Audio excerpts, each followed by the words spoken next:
What's up, guys? Welcome back to my YouTube channel. So today I wanted to continue my unpopular opinions series, I guess, because this is part 2 now that season 2 of Arcane is out in its entirety.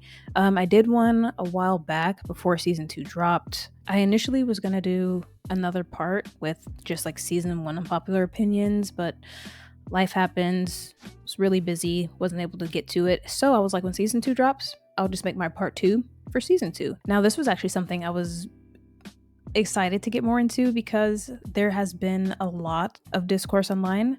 Obviously, it's Arcane, people are going to talk about it. A lot of people have been finding issues or have been voicing criticisms with how season 2 not only wrapped up, but just as a whole, whether it was like pacing issues, what they felt was character assassination, things of that nature. There's been a lot of drama surrounding season 2. So I was like, I kind of want to see what these unpopular opinions are going to be looking like this time around. Just like before, guys, I reached out to Reddit. I asked them like, yo, if you've got any unpopular opinions for season 2, drop them below. So we're going to get into them today. Just like before, I asked that you guys keep it respectful. There will be opinions in here that you may not agree with. That's why they're opinions. With that being said, guys, we are going to be getting into these unpopular opinions. We're going to be seeing how some of y'all are feeling about the show, whether I agree with some of your points, whether I disagree, and we're going to voice why that may be. So let's get to them. All right, guys. So just like in my last popular opinions video, I will be putting up the unpopular opinion for you guys so you guys can read along as I read them, because I'm not going to make you guys do all that hard work. I got you. So with that being said, guys, we're going to kick off our very first unpopular opinion.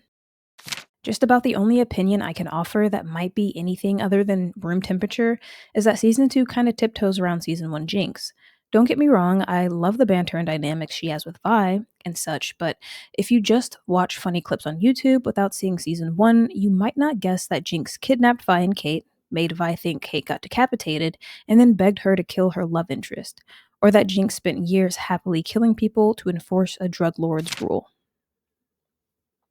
That's very valid. I feel like I don't think it's necessarily a bad thing, but I do feel like season 1 Jinx and season 2 Jinx are completely different. Now, I feel like with season 1 Jinx, it was the biggest question for her was, am I Jinx or am I Powder? And it was that internal battle between herself. Not to mention, we saw her having a lot more manic episodes.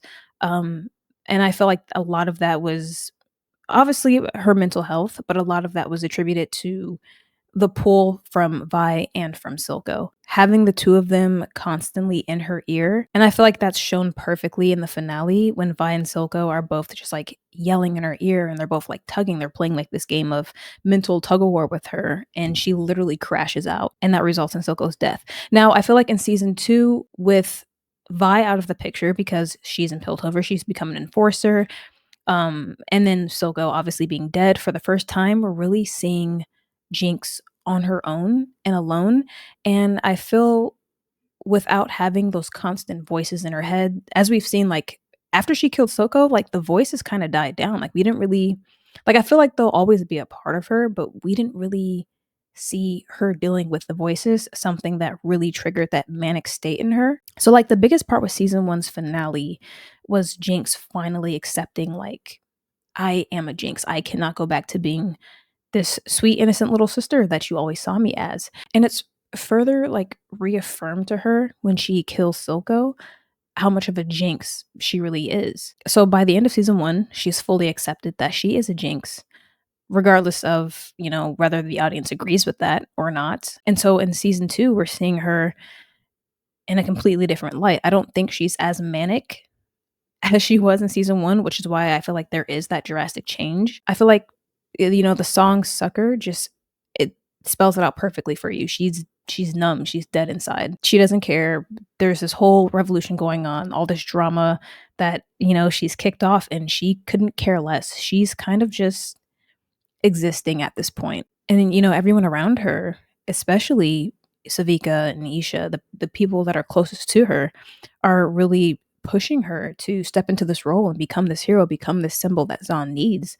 And Jinx is like, I don't want to be. So I feel like just because she's very different. Because I've heard some arguments where, because there is that obvious difference in her character and how she's portrayed in season 1 versus season 2, that it was a bit of a character assassination. I personally don't think it was a character assassination. I think the way her characterization went in season 2, I feel like it was very believable, because like her monologue in when we're first reintroduced to her, what was it, episode 2? Yeah, when we're first introduced to Jinx in episode 2, the opening scene, her monologue where she's burying Silco in the water, she's just like, it's so quiet now.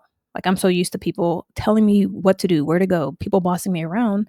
Now that Vi is out the picture, now that Silco's out the picture, like what am I supposed to be doing? Like, what is my goal here? And so just seeing a more toned out, like chilled out version of her, and then obviously in Act 2, once Isha enters the picture and she starts to see her younger self, Powder and Isha. I love the dynamic that it brings out. I love seeing that side of Jinx. But yeah, I do agree that, after watching season 2, it is kind of lost on you, or at least it was on me, like how much of a menace to society Jinx was in season 1, like how diabolical she was. And it is kind of crazy. It is, because as a Jinx defender, as someone who absolutely adores Jinx, Jinx is my favorite character. I know, how original. But that's why I could never fault Kate for wanting to go after her and wanting to see her dead. As much as I love Jinx, it's like I totally understand. Like, my beef with Kate was never with her wanting to go after Jinx and wanting to kill her. I feel like that's completely valid. If you want to get your look back specifically at Jinx, totally valid. Because yeah, it's like Jinx killed her mom, but it's like, I don't think people realize, like, Jinx kidnapped her, and we don't know what she possibly could have done to Kate in that time. By the way the episode is shot, like at the end of episode 8, it's like nighttime after Kate gets out the shower. And then episode 9 is like a whole new day. And we don't get like the tea party scene until the very end, where it's like the end of that day. So it's like Jinx had her for damn near 24 hours. That's terrifying to think of. And seeing how terrified Kate was of her when she pulled her up to the table. So it's like, if Kate want to get that look back, I understand.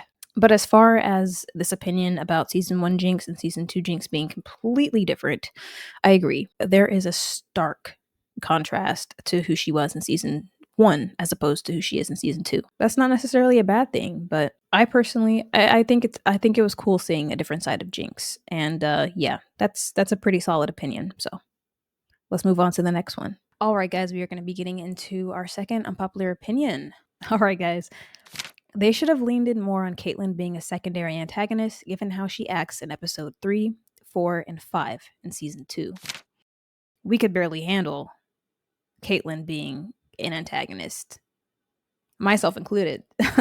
But all jokes aside, I do agree. I feel like the way they wrote her in Act 1, where we're seeing this obviously turn to the dark side and we're seeing her go down this dark path where revenge is becoming like her number one priority. The whole fallout with Vi at the end of episode 3, the whole thing with Mbessa pretty much promoting her to Commander Kiraman, and just the absolute horror of that scene. I remember watching it and I think I said, like, I felt like a literal pit in my stomach. Like, I was like, oh my God, we're taking it there. We're going there.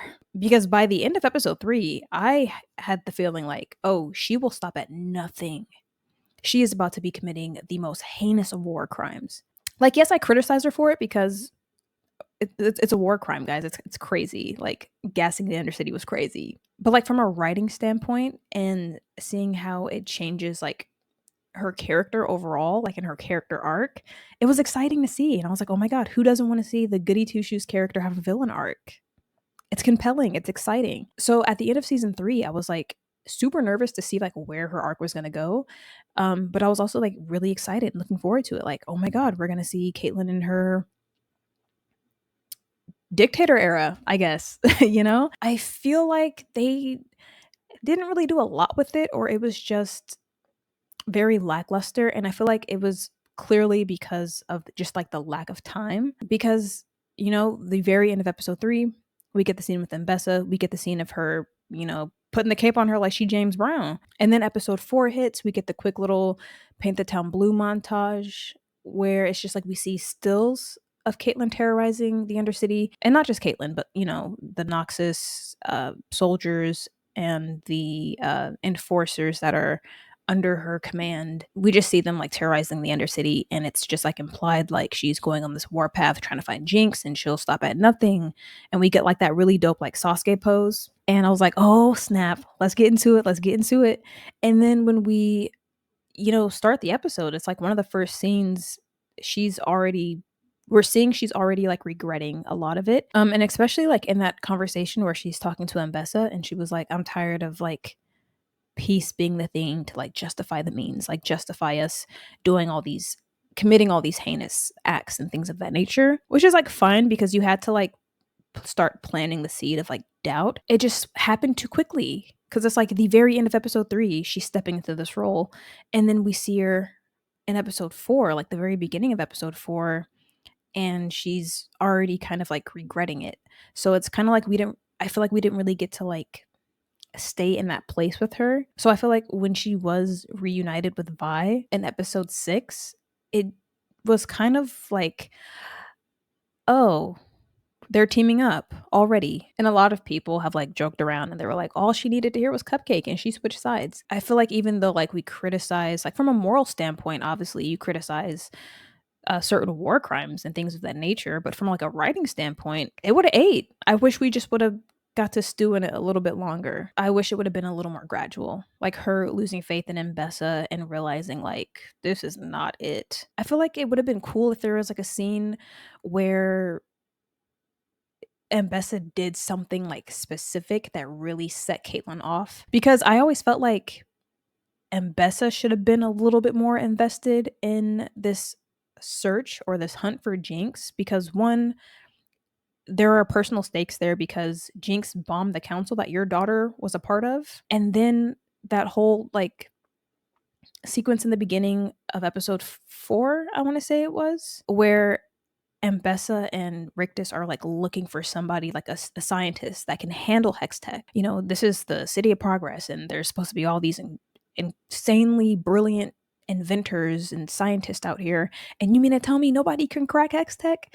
And the fact that it's been known that Jinx can in fact crack hex tech, as we saw when she launched that hex tech missile. Okay, I was surprised that they didn't really like go anywhere with that. If Mbessa would have done something just insane, because as we've already seen, when she was introduced back in episode 8 in season 1, where she literally decapitated a child, if we would have saw that Mbessa, or I should say if we would have gotten a scene where we saw Caitlyn witness that side of Mbessa, where it's like, it doesn't have to be another child because we know the show loves killing off children.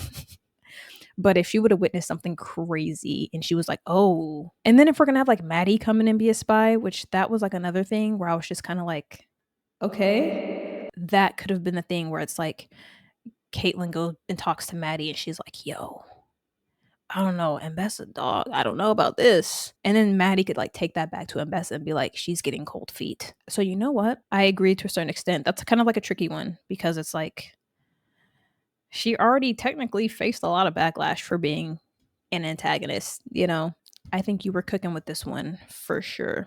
For sure. One thing I will commend Arcane for, it got me back in the gym. While the fandom is literally arguing over which ship they feel is more toxic than the other, I'm currently trying to decide which body type I want more. Whose body type do I want more? I was like, do I want Jinx's body type? But then there's Vi. But then Mel ain't no slouch either. That's where I'm at. That's what I'm indecisive about. Why are we still talking about ships? Let's get into the gym routines. 1 minute later. Okay, guys, we are going to be getting into our third unpopular opinion. I feel like we just talked about Kate, and I don't know why I opened this up with shipping, but we're going to get into the shipping. This one is definitely going to be unpopular and perhaps very controversial because CaitVi has a huge following. They are the biggest ship in the show. They are officially canon. Don't get in the comments and cuss me out, okay? I'm just the messenger. But depending on how this comment works out, I might end up agreeing. I don't know. Calm down. We'll see. Let's pull it up. As much as it pains me to say this because I love Kate and Vi and CaitVi or Violin. I still think Violin is superior, by the way. But Kate and Vi probably had the worst redemption arcs in season 2 out of all the characters and didn't really earn their happy ending with each other. They definitely deserved to have a happy ending, and I'm thrilled they got one. But did they really earn it? I don't think so. Ooh. It's moments like this where it's like if I did partake in alcohol, I would take a shot right now because I'm gonna need it. I'm gonna need it. Okay, so one thing I oh okay. Okay. I'm scared to get into this one because I don't like backlash, because I don't like confrontation, because I'm weak. Okay, I don't care. We're going to get into it. I do like how they worded this because they mentioned like they definitely deserved a happy ending, and I'm thrilled that they got one. Real. Now, when they go to they didn't earn that happy ending. Also, real. Hear me out. Season 1 CaitVi was perfect. No notes. And as someone who loved CaitVi in season 1, I couldn't get behind CaitVi in season 2. I just didn't like the way their relationship went. There are a bunch of conversations surrounding this currently online. Now, obviously, when we have characters that are part of the LGBTQ plus community, the same-sex couples represented in media, whether it's animation or live action, whatever the case may be, there is always going to be people who do not like shipping or seeing these characters together because they are just blatant homophobics. But I feel like for the people that have offer like valid criticisms as to why they kind of had to back up from CaitVi in season 2 and then got jumped by the internet because of that, I feel like that's kind of unfair. There are obvious components as to why CaitVi may be a bit more off-putting in season 2. I can't speak for everyone. I can only speak for myself. For me personally, I don't like that Kate physically hit her. I think it's a big thing with Vi where she was very open and honest and vulnerable with Kate about the trauma that she faced dealing with enforcers, whether it was, from the time she spent in prison while she was in Stillwater for what was it, like 7 years? And then on top of that, obviously, like with her coming from the Undercity, witnessing, enforcers kill her parents, or not so much witnessing it, but seeing the aftermath. There's a lot of trauma there, right? And Caitlyn knows this. I am always of the belief that regardless of what you're going through, yes, I know it was coming from a place of hurt, from a place of, this feeling of like a deep betrayal. But I'm always of the belief that no matter what the case is, you don't put your hands on your partner. You don't put your hands on anyone. And so that was like what really kind of was like the first strike for me. And then it's just like in the context just makes it worse. And obviously it meant a lot. That betrayal from Kate meant a lot to Vi because we saw just how hard she took it when we were reintroduced to her in Act 2 and seeing her in the fighting pits and seeing her kind of like fall into alcoholism, which is like almost like self-harm in a way. It's like you're just fighting and drinking. That's it. It's hard. It was hard seeing Vi in that situation. And as someone who I absolutely love Vi, and I mean, obviously, I spent like 20 minutes defending her in a video essay. I am still of the belief that Vi is just as much of a victim to her circumstances as Jinx is. I will always believe that. I will always defend Vi, which is why Caitlyn really pissed me off in season 2. And then, like, I felt like it was going to be obvious that the writers would still make them in game because CaitVi has a huge fandom. Like, let's be honest, it's a huge ship, and apparently, it's always been implied that they were together since like League and like their game counterparts. So I was like, there's no way the writers are going to literally edge you guys in season 1 with this romance, give you a little taste at the beginning of season 2, and not make it in game. So I felt like an end game was coming. My biggest thing was like, how are we going to get there? So there's like this whole debate with their reunion, right? And how things were handled. And then obviously their spicy scene. I feel like it just boils down to personal preference. I personally, I am the 50% that wanted to hear a verbal apology from Kate. And a lot of people were like, well, their love language is physical touch. So, they're going to communicate that regret and that love physically, which, and like, because their love language is physical touch, I felt like Kate hitting her makes it so much worse. And then obviously there was pushback from some people within the fandom with the choice of them, finally having a spicy scene in Jinx's abandoned prison cell, which a lot of people are like, a prison cell, especially with their history. And then I've heard people like defend it and say like, oh, that's just Vi reclaiming her trauma, like her having sex with Caitlyn in the prison cell is how she reclaimed that trauma. I personally hope that that's not what the writers were trying to achieve when they wrote that scene, because that comes off really tacky to me. I don't think anyone should use sex as a way to reclaim any kind of trauma. It's just, for me personally, with their last interaction in episode 3 and seeing how much of a negative impact that had on Vi, I desperately wanted them to acknowledge that and talk about it. And they had like a small argument, but it was mainly about like, oh, you didn't trust me enough with your plan to follow through, and Jinx is different now. No. But I felt like we didn't really talk about the elephant in the room. When this person says like it didn't feel earned, I agree. I do think that in the end they definitely deserved a happy ending, and I am happy that they got their happy ending. So I don't want people to be like, you're a CaitVi hater. No, I love that they got their happy ending. I agree. I don't feel like it was earned. I feel like certain issues weren't addressed. I know some people that are like, well, not everything needs to be addressed verbally. Cool, if that works for you. I personally would have loved to see those things addressed, especially because it changed them so much. And it's just like we kind of talked around it, and then it was just sex and forgiveness and endgame. Now, obviously, like with their class divide and the power imbalance in that relationship, or I guess what more so started as a power imbalance in that relationship, I did not like the dirt under your nails line. I don't care. I don't care. I didn't like it. That's my unpopular opinion, I guess. I did not like that. I'm the dirt under your nails? What? Bro, what are you talking about, man? No, wasn't a fan. But yeah, I'm unfortunately going to agree with this. Jinx and Vi, those are my girls. Okay, the show started with them. I attached to them very early on. I get extremely defensive over those two. And so I don't know, it was hard seeing Vi hit rock bottom like that. And that's how I felt about that. I agree. I agree with you on this one, 100%. Let's move on to the next. Let's move on to the next one. I'm scared every time I click next because I don't know if it's going to be an opinion that's going to rock the boat. But I guess that's why these are unpopular. If I don't like confrontation, I probably shouldn't read unpopular opinions, right? Go figure. All right, guys, we're going to get into this next unpopular opinion. Buckle up. This one's for the Mel girlies. Despite Jay saying that Mel could never be a passenger to anyone, she felt like a very passive character in season 2. Her story consists of discovering her secret heritage, which she learns by having someone tell it to her. She gains magic abilities, which she's revealed to have been born with, and she doesn't need to learn to use them. It just happens by instinct. She ended season 1 having decided to oppose her mother and her mother's worldview.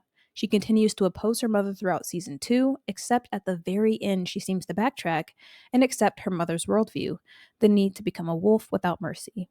I like Mel, and clearly she's being used to set up future stories.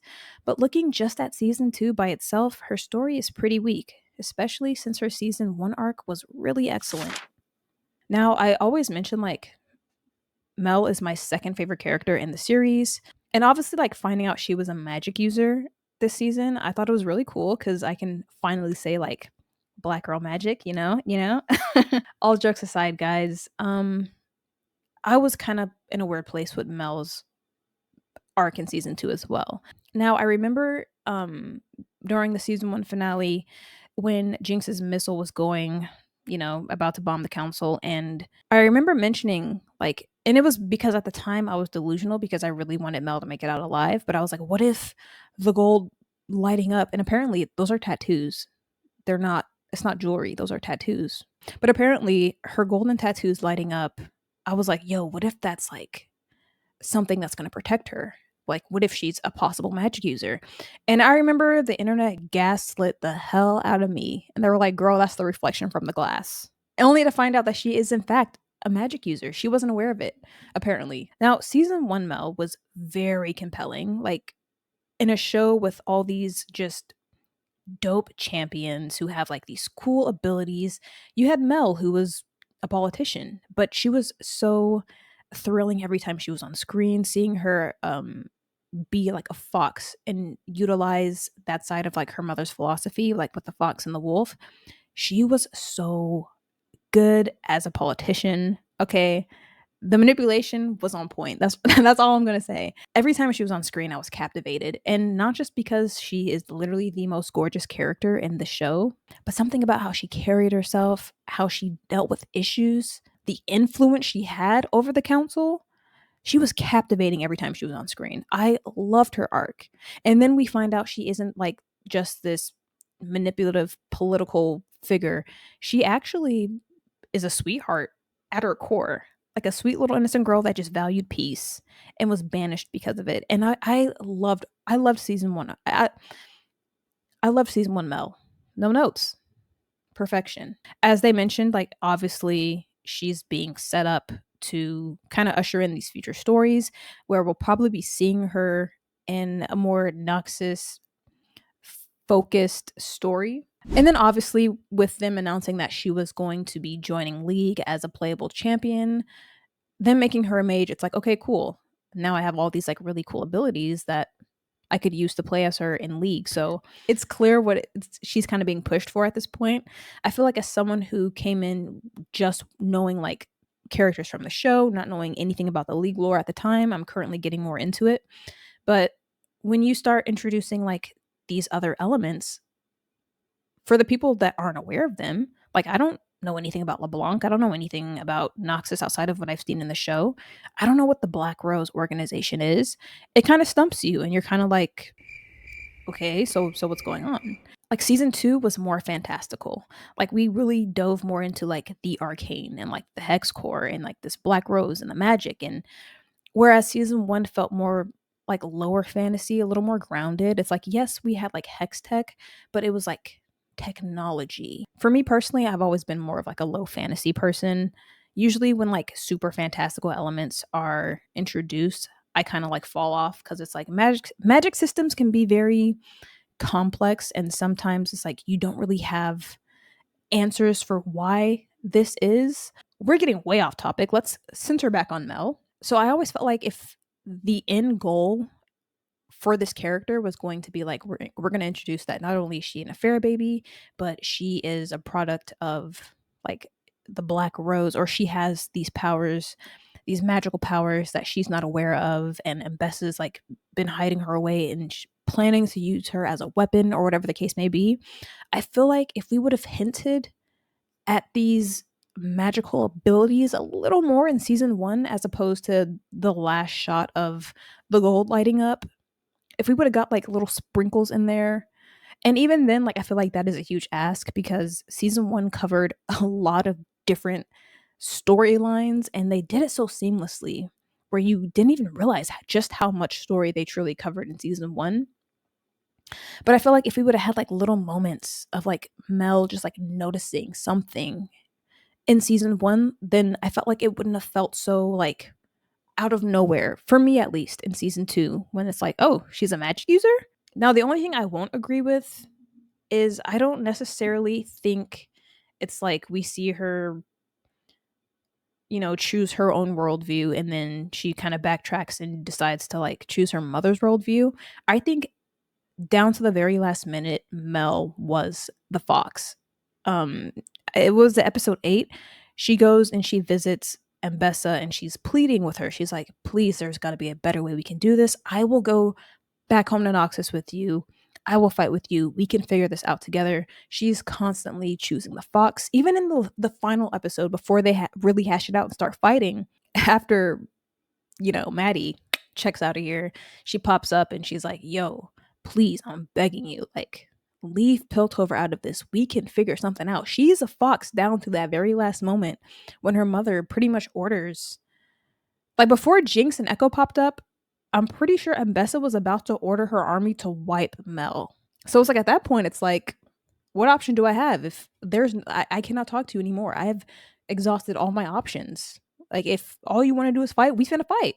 I don't think it was like a sudden like backtrack or a sudden switch where it's just like she's been a fox this whole time and all of a sudden she just decides to take on her mom's worldview and becomes the wolf. I don't feel like that was the case. I feel like she exhausted all her options, and once she realized like I am not going to be able to get through to her, I have to be the wolf in this instance, and she is a threat and she needs to be brought down. Because I mean, clearly she didn't want to do it. She clearly didn't want to do it. It honestly makes me excited to see more into like where we're gonna take Mel, because I don't think this is the end of her story. I don't know if the next series, like where it's gonna, like which region of Runeterra it's gonna be. I don't know if anything's been confirmed yet. So, but I will agree. I think everything that I really loved about her character in season 1, where she was the cunning fox. She was so extremely captivating. We didn't really get to see that side of her in season 2. Now, I'm not exactly mad at her becoming a magic user. I think that's pretty dope. And when, as someone who doesn't play League, I did download the game. I'm just like waiting for the right time to like you know, like when you're playing jump rope and you're like waiting for the right time to jump in. That's where I'm at with League right now. It's like it's on my computer. I'm just waiting. And so maybe when they release Mel as a playable champion, ladies, y'all cool make Kendrick! Drop another diss track, and my life is yours! your girl might hop on the sticks. Your girl might pull it up and actually see what it's talking about. But yeah, she was definitely a different character than she was in season 1. And as I mentioned earlier, it's not always a bad thing, but in this case, it was kind of like, it bummed me out a little bit. You guys let me know how you felt about Mel's arc.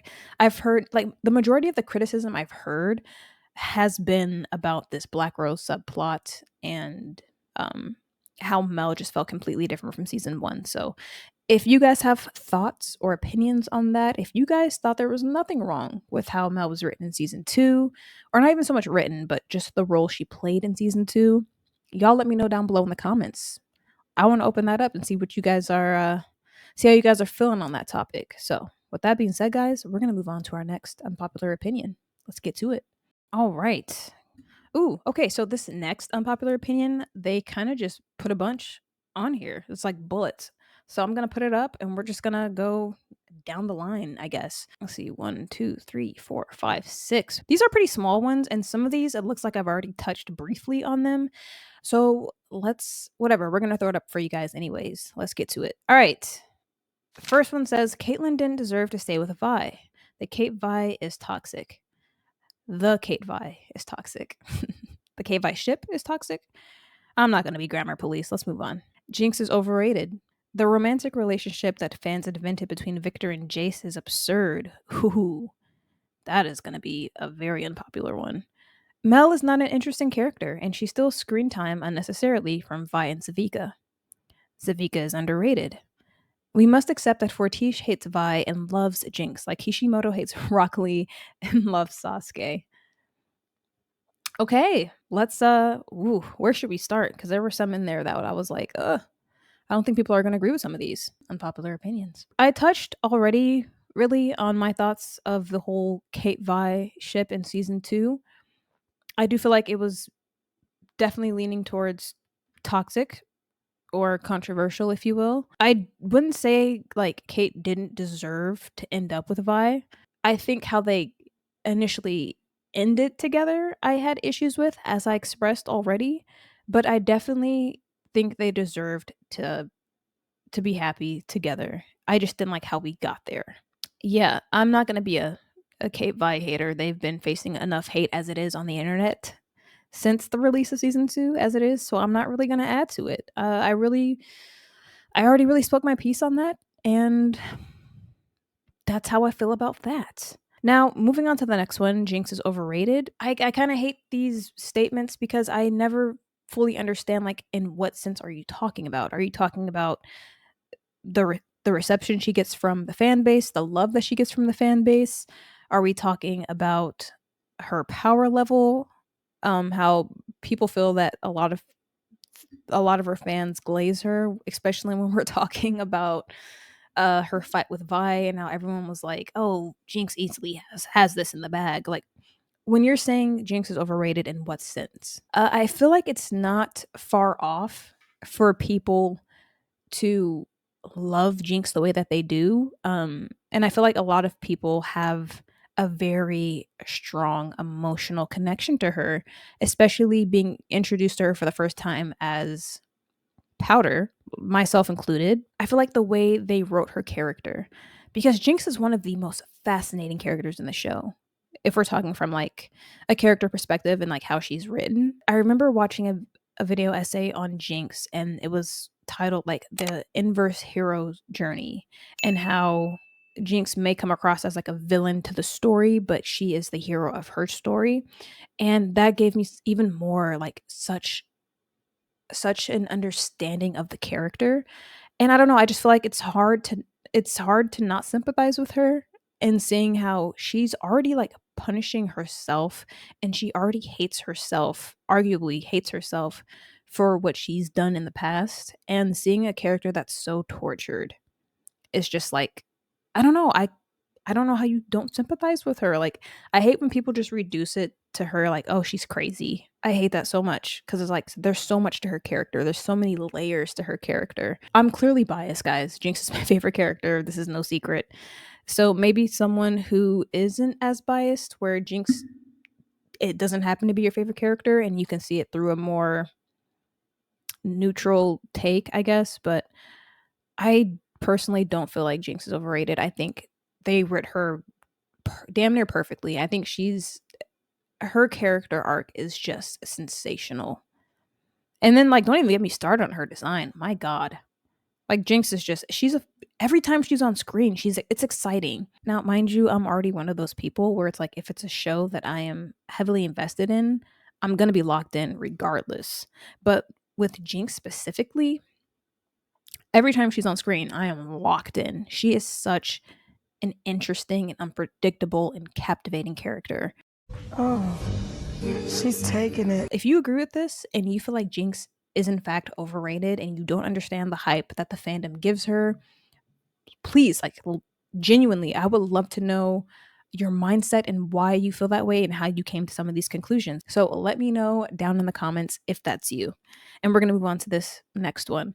Now, the romantic relationship that fans had invented between Victor and Jace is absurd.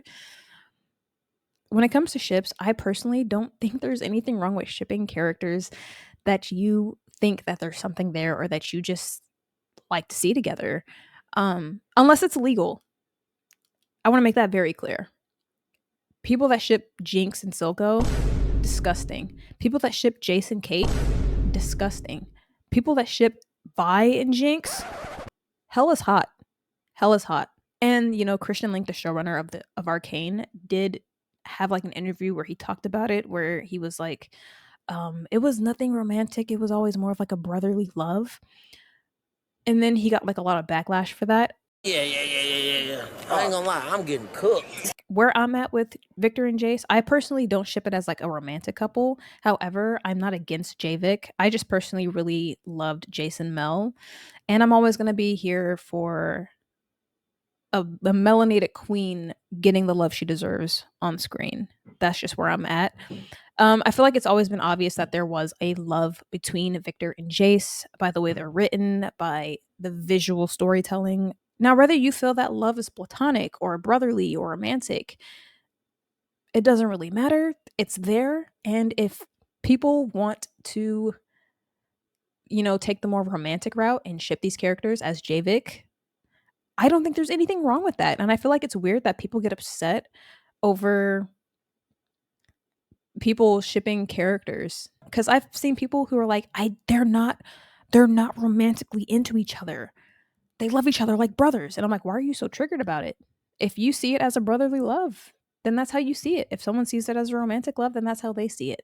I don't really understand why people crash out over that, but I digress. At the end of the day, Arcane is a show that is at its core, honestly, about love. There are so many different versions of love that we see portrayed in the show, whether it's platonic, whether it's familial, whether it's romantic. There are so many different versions of love. And if somebody sees certain characters in certain lights, I say let them. It is not harming you or the show or taking away from context of anything. So that's where I'm at with that. All right.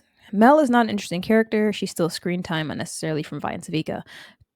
Briefly touched on this. There's some new elements in this one. However, now you didn't really specify like she's not an interesting character in like her entirety or just like season 2.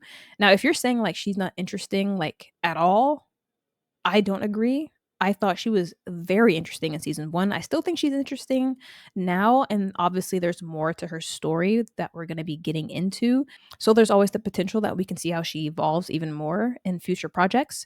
Now I wouldn't exactly say she stole screen time away from any characters because Mel wasn't exactly in season 2 as much. She wasn't as prominent, I should say, as she was in season 1, just like many of these other characters and these two characters that you listed. And this is like another thing that a lot of people have been talking about concerning Vi and how she was handled, how her character was written in season 2. A lot of people had issues with that. Now, oh, don't even get me started on Savika. I was very, very disappointed with the lack of Savika we got, especially in Act 3. Having no voice lines whatsoever, that's criminal. I'm sorry, that's criminal. That's nasty work. I don't feel like Mel takes away from any of those two characters. I feel like the other two were definitely kind of abandoned in season 2 after being so prominent in season 1, especially Vi, who is one of your co-protagonists. It's like at the end of the day, this is like Jinx and Vi's story.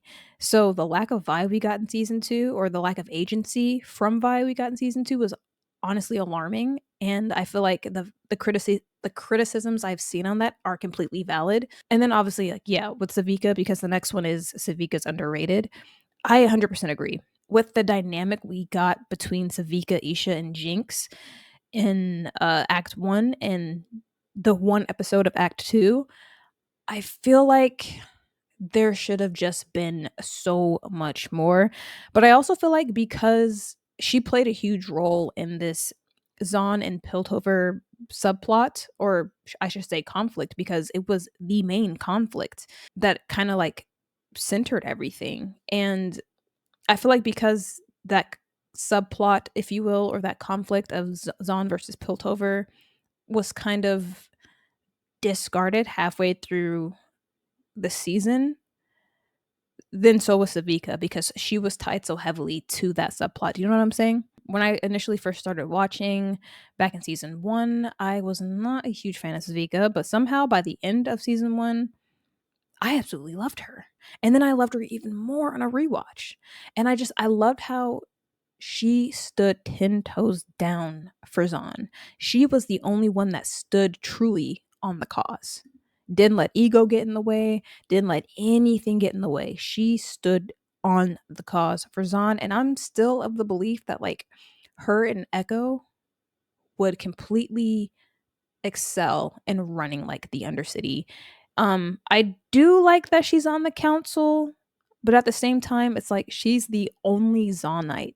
So it's like, how much power does she truly have? Because if they make their decisions based off of like unanimous votes, I don't think she's gonna hold much power or much weight. So I don't know. I a part of me feels like we're not really gonna see Savika again, unfortunately.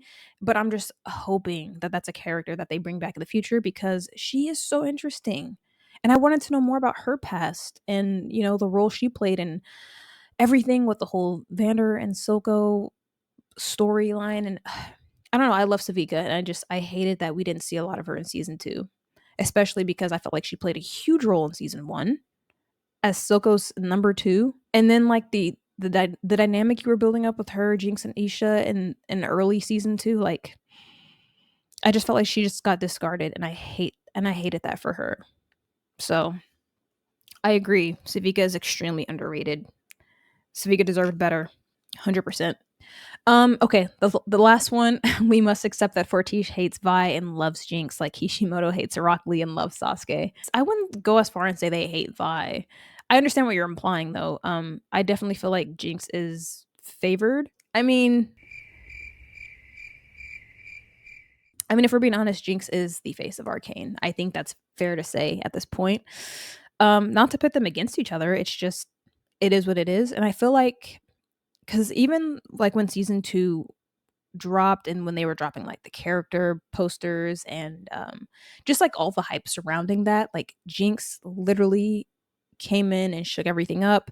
Her rollout was insane. We got the Paint the Town Blue song. Like did no, Vi got Snakes. She did get a song. A lot of the songs in season 1 and season 2 soundtrack are Jinx centric songs. She had her rollout where, all of the social media accounts, whether it was like Riot or Arcane or, people that worked for Riot and Arcane, they were changing their profiles. Like Jinx was graffitiing their social medias. It was like a Jinx takeover. So Jinx is definitely favored. I mean, I got the art book and it's literally Jinx just everywhere. She's scribbled all over the art book, like, and I feel like because Jinx to me is just a more interesting character. I feel like it's her antics and just like her artistic expression. She's got like the whole spray paint thing going on. So I just feel like people flock to that and they enjoy those antics, and it's just more interesting overall. And I feel like Fortiche or Riot acknowledges and sees that reception from the fans. So of course they're going to bank on it. They're, at the end of the day, this is business as well, Not saying that Vi isn't interesting, but I think it's fair to say that Jinx is a bit more interesting as a character. I mean, design wise, character wise, personality wise. And again, I'm very biased. It's not because they hate Vi and love Jinx. It's just because she's a baddie. She's a fan fave. It is what it is. But with that being said, like Vi still has a huge fan base. But I feel like after season 2, it doesn't make that better because a lot of people felt like Vi's character was completely neglected in season 2. So I can understand like why that feels like salt on the wound, if anything. But yeah, that's at least how I feel about that. So, whew, that was a lot. That was a lot of opinions to cover in one go. Girl is tired. We still got so many more to get to. So let's get to them. All right, guys. We're going to be getting into our next unpopular opinion. I'm surprised my voice hasn't gone out. Honestly, it doesn't last long. I usually don't talk this much. I get a camera in front of me and I become a yapper. But in real life, guys, me and Isha, twinning. All right. Plot lines are set up and then abandoned. For example, Jinx becoming a revolutionary icon, the mystery of Mel's brother, Zahn and Piltover's tensions, the Grey, etc. I agree 100%. And the biggest one out of these that were listed was mainly like obviously the Zahn and Piltover tension, because I feel like that's what made season 1 so rich. And obviously when you have like this Zahn versus Piltover, and then you contrast it like with these characters that are from Zahn and Piltover and the different parallels. Like, oh my God, it was so rich. The storytelling was insanely good. And I was very curious. It made me even more excited when the trailer dropped for season 2 and like all the teasers and everything came out. And we really saw like this pinpoint of Jinx becoming this revolutionary icon. And I felt like that was a point that they really focused on in the trailers. And it had me hyped because I was like, oh my God, how is Jinx going to be moving in season 2? Because I personally never saw her as being like the leader of any kind of revolution. So I was like excited to get into that part of the story. And it only really lasted up until like episode 4. And then we just didn't see it again. And I've heard people argue like there's too much story in season 2. There was just too many subplots. And I feel like it wasn't the fact that there was too many stories. I mean, it did make it a little hard to really hone in and focus on one specific storyline. But I feel like season 1 excelled in having all these storylines just mesh so well with each other. And so when it came to season 2, like I wasn't nervous about it because I was like, they were able to do it seamlessly in season 1. Why would I be worried about them doing it or not being able to do it in season 2? And I don't think it was executed as well. I still think they did a great job.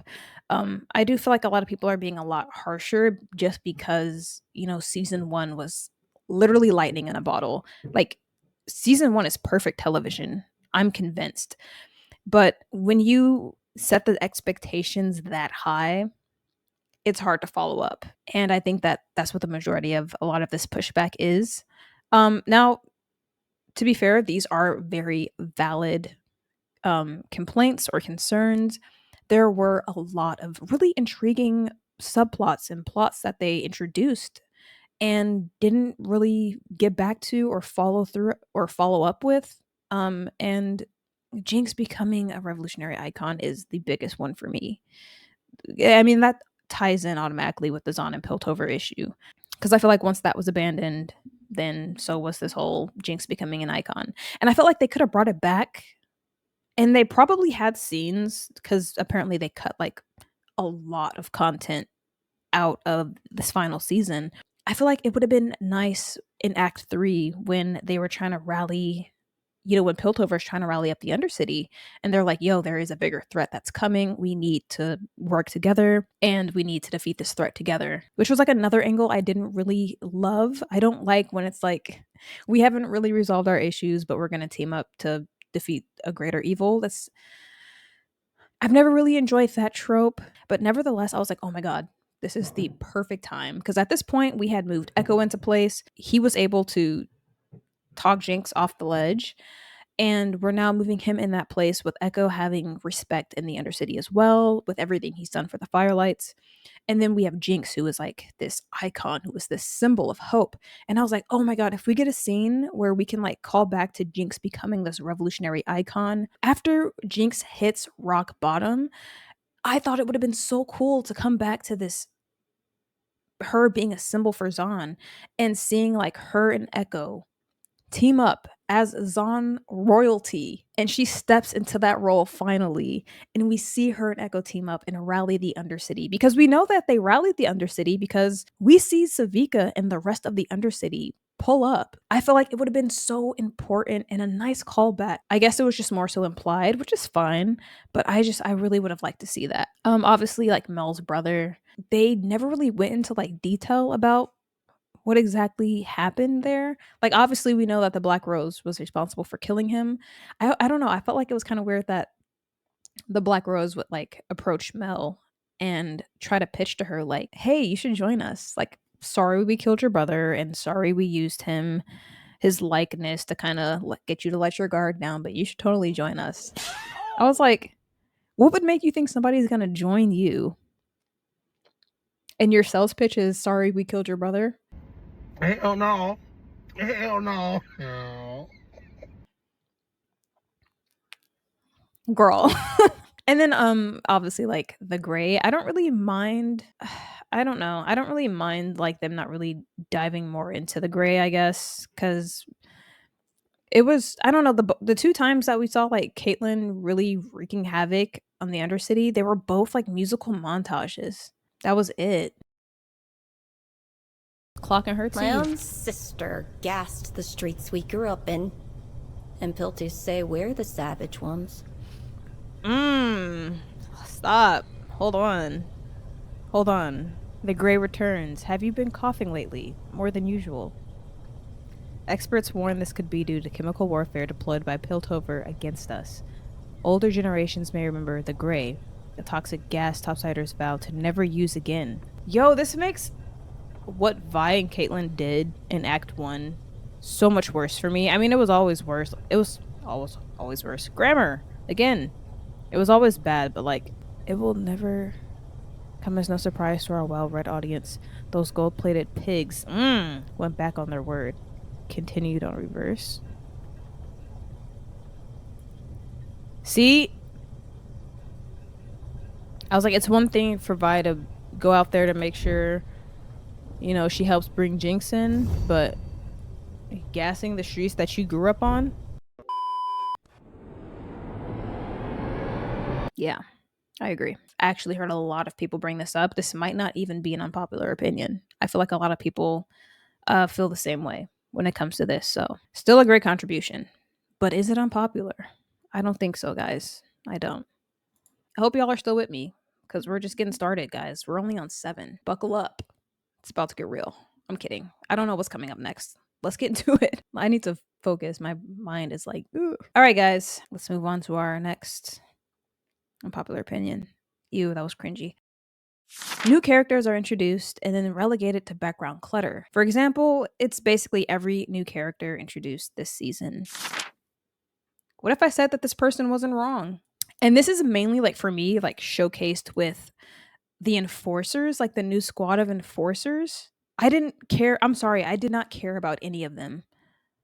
I did not care about any of them. Did Steb even talk?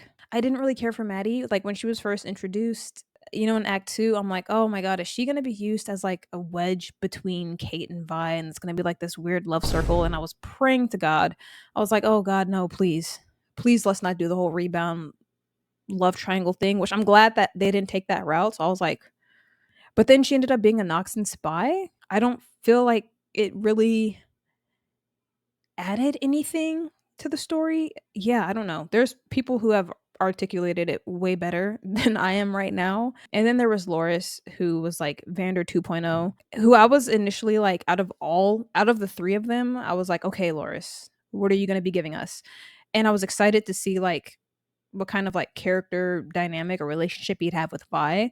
Obviously, like I wasn't expecting him to take on like a fatherly role like Vander, but I was expecting him to be like her rock, like her support system, like where she's in this place where it's like, I can no longer rely on Jinx. I can no longer rely on Caitlyn. Cool. She has somebody there who can be that rock for her. And then we just saw them like briefly in her fighting pit clip montage. And then like, they were like, all right, that's enough of Loris until the finale. And then we just killed him off, which is like, I understand like the casualties of war, but I was just kind of like, so what was the purpose of these characters that we're introducing? I felt like with a lot of the characters this season, it's like we saw them, they were introduced, and then we went a long period of time without hearing from them. None of the characters mentioning anything about them. No indication that they're still on planet Earth or Runeterra.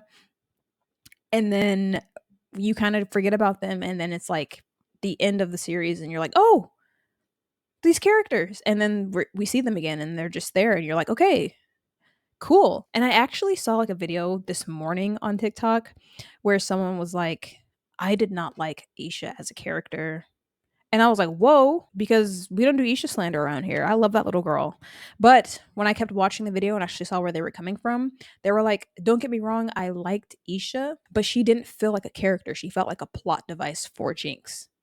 And when he put it like that, I was like, hold on, I'm gonna let you cook. You might be onto something. That was exactly how I felt about a lot of like these new like introduced characters for season 2. Season 2 felt a lot more plot driven as opposed to season 1, which was clearly character driven. It's not necessarily a bad thing, but I felt like a part of the attraction and the pull with Arcane in season 1 was having these really complex characters and your story being character driven, where it's like we're seeing everything happen based off of, you know, the action a character took. Now it's affecting this character that is so far removed from character A. And that's what, like, the interweb of it, that's what made season 1 so incredibly great. And so to see like season 2 more like plot driven, where it's like characters are being moved around to reach this point in the plot, where it's like, let's have Isha come in right here and form this bond with Jinx, and then obviously once we rip Isha away from her,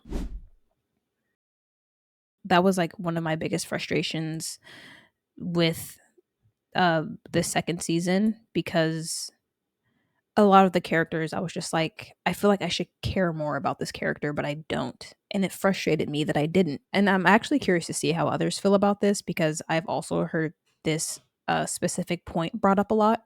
So if this is something that you don't agree with and you're just like, no, I think the new characters that were introduced, I think they pulled their weight and they had huge roles that, you know, further push the story. If that's how you feel about it, I genuinely would love to pick your brain a little bit more down below in the comments and kind of see how you got to that conclusion, see if maybe I'm just not looking at things through a certain lens. So as always, I love the discourse. So definitely, if you guys disagree with some of these takes, some of these opinions, let me know why in the comments below. Just keep it respectful. That's all I ask. All right, guys, we're gonna get into this next opinion. Ohana means family. Family means no one gets left behind. Gotta make sure you guys are still paying attention, right? Disney, hire me. All right, guys, I'm gonna stop being stupid. We're gonna get into this next unpopular opinion. Oh, okay. I don't really have like a lot to say about this one, but I'm gonna put it up anyways because I feel like it wouldn't be cool if I didn't include it. So let's put it up. Huge dramatic wow moments are stuffed into the plot regardless of whether or not they benefit the story. Vander returning as the Beast, Victor being revealed to be the robed mage who saves Jason season 1, the gas explosions at the end of episode 3. I personally feel like these are a bit nitpicky, I guess. Not but I don't want to like invalidate like if that's how you felt, like totally valid. Me personally, like none of these really pulled me from the viewing experience, if that makes sense. Now, I have heard people that wasn't a huge fan of Vander coming back as Warwick because they don't like the idea of what a lot of people are calling like the MCU treatment, where it's like it kind of gets rid of like high stakes if you bring back characters from the dead, because when you establish any character can be killed, like you are not special. There is no plot armor, and then you just later bring them back, it kind of takes away from their initial death, I guess. I understand that angle, but at the same time, I did enjoy seeing like Vander be able to reconnect with Vi and Jinx, and also seeing how him being Warwick kind of brought them back together as well. But I did see a video where someone was like, I did not like that they brought Vander back as Warwick, and that was the thing that ultimately brought Vi and Jinx back together. And initially I was like, what? That was like so wholesome. I was literally crying in every episode. But when I actually listened and watched the video, they had some pretty good points, and they were like, it would have been cool, especially with, you know, Jinx becoming kind of like the surrogate mother or like big sister to Isha. It would have been cool if Isha was also kind of used to further bring Vi and Jinx back together. And in a sense, she still kind of was, but they're saying like if it was the main focus after Isha gets taken. So like if Jinx went to Vi looking for help to get Isha back, and they could have bonded over like from Jinx's point of view, and now I can understand where you were coming from with having to make these difficult decisions as an older sister to protect your younger sister, and them really bonding and pretty much reconciling over sisterhood, and Jinx finally understanding Vi in that way. And I was like, low key, that would have ate. I low key would have loved that, but I'm not mad at the whole Vander turning and returning as Warwick either. I thought that was still really wholesome. Victor being revealed to be the robed mage who saves Jace in season 1. I have heard people like speculate that since season 1. So a part of me was kind of like, what if it's Victor? But it didn't really like wow or disappoint me. I was kind of like indifferent to it, where I was just like, oh. And I feel like that's because I'm like really simple, and like the whole I still don't understand the hex core and the wild runes and how Victor was moving and how he was able to go back in time as an I don't know. I still don't understand that part of the story. And that's why I say like I typically tend to get more into like low fantasy, where it's like not super fantastical elements, because magic systems confuse me. Apparently, I'm simple. But one thing you can't say is that I'm not self-aware. Okay, that's not a flex. Okay, and then the gas explosions at the end of episode 3. I don't feel like that was anything like crazy. I felt like it was just Jinx hoping to go out in a blaze of glory, which I guess she kind of did, but she didn't really go out. But still, I mean, the impact was still there. But then again, we got rid of like, or not, we didn't get rid of, but we just didn't really address the whole her being a symbol after that point. So it was kind of just cool. So I see where you're coming from with that one. Let me know how you feel about it in the comments. I know you will. You always tend to. Hearing other people talk about it as well, I might be like, oh, okay, I see where you're coming from. Because as of right now, it's something that I feel like I'm more so like indifferent to, where it's just kind of like, it doesn't really bother me, you know? So I don't know. I'm like on the fence with this one, but it's still a great unpopular opinion. So let's move on to the next one. All right, guys, we are going to continue on with these unpopular opinions. So let's pull up the next one. The story's all over the place with only a semblance of focus. Can you name what the core conflict of season 2 is? Victor's evolution scheme? Zahn and Piltover's class conflict, Jinx and Vi's fraught relationship, or Ambessa versus the Black Rose? The answer, yes. So yeah, I kind of like briefly touched on this again with all of these plots. A story that started off with Zom versus Piltover, and we see that reflected in the characters paralleling as well. It was definitely a lot getting into season 2 and seeing like all these new components being added. I didn't really care for the Ambessa versus the Black Rose plot. I felt like that was more so directed for like the League audience and obviously to set up for, you know, the next series to come. Victor's evolution scheme confused me. I had someone in the YouTube comments under one of my reaction videos thoroughly explain just how he evolved that way, his mindset, and things of that nature. Because after watching, I was like, how did we get here? How do we go from you always have a choice to choice is false? I was like, my head was spinning. I was like, whoa. Honestly, the entire thing with the Hex Core, like the Wild Rune, I was confused. I was confused. It was nice to see that alternate universe Echo and Powder in episode 7. Love that episode. But when we get on things talking about like time travel and alternate universes and different dimensions, your girl was like, hold on. Wait, y'all gotta take me slow. Obviously, I would have loved to see more of the Zahn and Piltover class conflict. I felt like with season 1, even though like the central conflict was the Zahn and Piltover conflict, and they were able to base like the other conflicts around it. I feel like that's why the story worked so well and why it felt so seamless, as opposed to there's all these very different conflicts happening, right? Like Victor's whole thing with evolution and everything going on with Vi and Jinx and the Black Rose and Ambessa. That's a lot. When you actually like write it down and I'm like looking at it in front of me, that is a lot of story. And a lot of the stuff I felt they were like introducing in the second season, with it being the final season at that.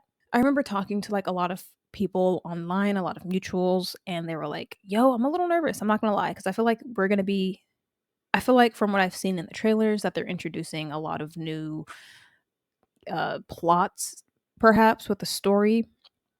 And I don't know how they're gonna be able to get all of this into the final season. And I was like, no, they were able to seamlessly do it in season 1, guys. It's not going to be a big deal. They're good. They got it. And I'm not going to lie, your girl was a little lost in some of it. I don't think it was as atrocious as some people are saying. I do think it was out of focus. I wouldn't go that far into that extreme and say it was a mess, because they were still able to mesh it overall pretty well. With all this criticism surrounding the show and whatever the case may be, I still want to mention like season 2 of Arcane is still 90% better than a lot of the television we're getting these days. It is still a masterpiece. It is still a work of art. It's just not as good as season 1. And I feel like because that is the case, it's facing a lot of judgment, which is kind of like the pros and cons of literally striking gold your first time around. People's expectations are just set so incredibly high that it's hard to meet them. So it's kind of like unfair, but at the same time, it's like, I don't know, it's made the discourse very interesting, to say the least. I just wanted to like, not really like put it as a disclaimer, but I did want to voice that, because I feel like I've been agreeing with a lot of these critical, unpopular opinions, but at the end of the day, I still thoroughly enjoyed season 2. As a matter of fact, I've already started my season 1 rewatch again, and I will be rewatching season 2. I can't wait to get back to season 2. So it's just like, you have little disagreements with how certain things were handled, but it doesn't take away from how great the show is. Because I've seen some people that were like, oh, I enjoyed it the first time around, and I don't think there was anything wrong with it. And you're entitled to your opinion. But if there's some people who have certain criticisms, it is what it is. It's people will ingest all kinds of forms of media and have opinions at the end of the day. But I think at the end of the day, we can all agree that regardless of whatever little criticisms we had concerning season 2, Arcane is going down in history as a freaking masterpiece. No ifs, ands, or buts about that. So let's move on to the next unpopular opinion, y'all. Okay, we're going to be getting into our next unpopular opinion. Now, a lot of these, because I did look ahead at some of these, a lot of them are essentially kind of like repeating previous unpopular opinions, but just wording them a little bit differently. So some of these I might be clumping together to speed run some of it. Little disclaimer as we move ahead. But with that being said, guys, let's get into this unpopular opinion. Character motivations head off into cuckoo land by the end. What was Jace's plan supposed to be at the final battle? Why did Ambessa bring the cocoon roofs if Victor just waltzed in anyways? How did Echo know Victor to be the primary threat? And so on. I actually asked a question concerning like Jace's plan to shut down the hex gates in the finale. I was wondering like why did he wait for Victor to get there before he started shutting the hex gates down? Only for Victor to just undo it in like 5 seconds, which was crazy. People have said like he had to wait because they needed the hex gates to evacuate the city and all this other stuff. So I feel like there might have been like a chunk of time after they evacuated the city where he could have shut down the hex gates before the actual day of the war. But then again, it's not like they scheduled the war and they probably just showed up whenever. And he was kind of like, oh, why did Ambessa bring the cocoon roost if Victor just waltzed in anyways? So, I mean, obviously, it was supposed to be a decoy. I think they showed us, because when I rewatched episode 8, they showed us 2 different cocoons. I think it was always implied that they were going to use one as a decoy. It was a clear distraction for Victor to find another way to sneak in, with Piltover focusing their attention on this one area. And then obviously no one noticing him probably taking a different route to get in. Because mind you, that man has lived there for quite some time. If anyone knew like some back ways, if he knew any like back ways into the hex gates, you know? So it's like, I don't know. I feel like that was pretty clear, but you kind of stumped me on how did Echo know Victor to be the primary threat? Because mind you, like Echo comes back from his alternate universe, and it's implied that the first person he goes to is Jinx when he saves her from unaliving herself. It's like, at what point was he back in Piltover, and at what point did he get like the rundown? Like, okay, this is what's happening. This is what Victor's doing. I mean, one could argue like being on the battlefield, you could easily pinpoint like, okay, these people are the villains. Like in that one scene where Jinx and Vi were fighting Warwick, were facing off with him, Victor and Jace kind of like shot up in the middle of their fight. It was like that really cool slow-mo shot, which was like really dope. But I don't remember if like Echo was like awake and present at that time. I'm pretty sure he was. I'd like to assume he was still passed out, because I don't see why he wouldn't jump in and help Jinx and Vi if he was conscious. Maybe he just popped up and was just like, I don't know. That's a good point. I'm stumped. Maybe somebody else can take this one, because now that you mention it, it was just kind of like he popped up and he was like, he knew exactly what to do.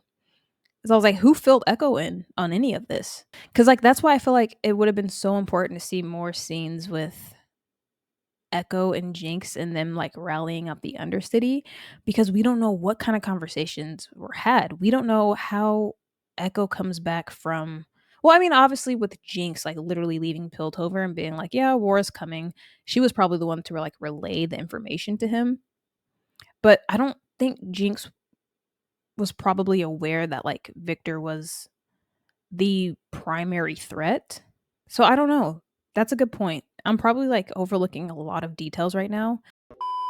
Okay, so I actually kind of clocked this while I was editing, but I remembered that Savika and Scar were actually in the initial meeting, the official meeting that Jace held when he showed them, you know, the husk of Victor or whatever. So obviously, if Echo returns and brings Jinx back to the Firelight base, hypothetically, and he's reunited with, you know, the Firelights, I'm pretty sure Savika and Scar filled him in on everything that was happening. And it's stuff like this where I kind of wish we would have seen some of this, like time bomb and shipping aside. We needed desperately to see the Firelights reunite with Echo and Jinx and Savika's reunion. And because I'm pretty sure all of this happened at the Firelight base where they were filled in on everything and where they finally decided to rally up together and, you know, help Piltover out. So that actually makes a little bit more sense to me now, but it's honestly just all assumptions at this point. So What could have been?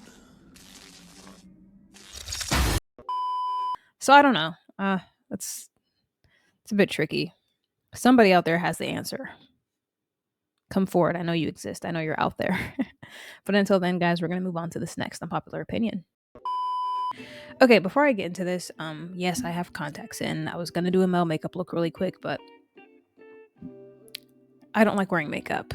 And I got lazy halfway through, so I was like, we're not going to do it. But I kept the contacts in because it took me long enough to put them in because I'm still learning contacts and everything. And I felt like because I finally got both of them in, it'd be a waste of an hour if I didn't like wear them for at least an hour or some time. I don't know. So yeah, just a heads up because I don't want people being like, why do you look different? I have contacts in. Now, as for like this little cut in the video, I got 20 unpopular opinions overall. So I decided that I would do like this part 2 would be like the first 10 and then part 3 would be the last 10, because after editing, the video is already like over an hour and I don't want to put anything like crazy long because attention spans, they're a little different in 2025.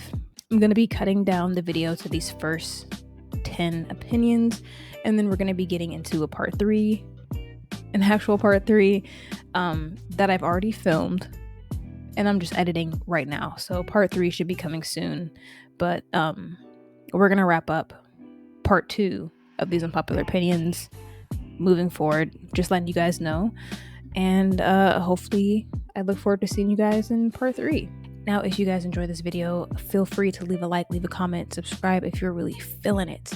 But until then, I'll be seeing you guys in part 3. So, later, guys.